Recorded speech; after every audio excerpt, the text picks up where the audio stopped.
Beautiful peoples are not always good. But good peoples are always beautiful. The tongue is like a lion. If you let it loose, it will wound someone. It is easier to turn a mountain into dust than to create love in a heart that filled with hatred.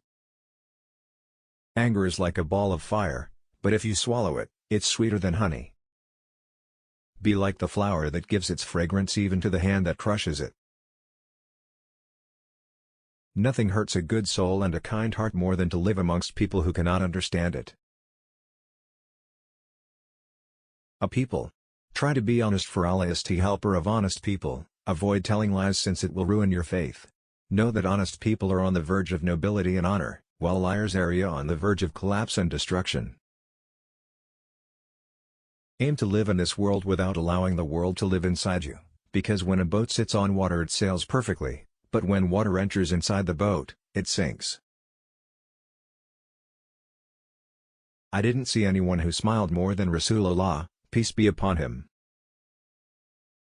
If you succeed in misleading somebody, do not think of him as being a big fool, rather think about how he trusted you. Nothing hurts a good soul and a kind heart more than to live amongst people who cannot understand it. Do not disappoint the one whose hope lies in you. Evildoers never think well of anyone because they see others in their own nature. There are two ways to live a pleasant life, either in someone's heart or in someone's prayer. It is easier to turn a mountain into dust than to create love in a heart that filled with hatred.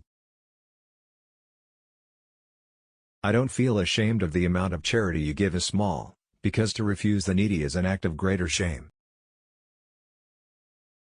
There is no limit to knowledge or its attributes. Hazrat Ali, R.A., states the difference between two types of people in this world. If you find that somebody is not grateful for all that you have done for him, then do not get disappointed, because often you will find that someone else feels under your obligation though you have done nothing for him, and thus your good deeds will be compensated, and Allah will reward you for your goodness. In this world, man is a target of death, an easy prey to calamities. Here every morsel and every draught is liable to choke one. Here one never receives a favor until he loses another instead. Here every additional day in one's life is a day reduced from the total span of his existence. When death is the natural outcome of life, how can we expect immortality? Whoever wants to be a leader should educate himself before educating others. Before preaching to others, he should first practice himself. Whoever educates himself and improves his morals is superior to the man who tries to teach and train others.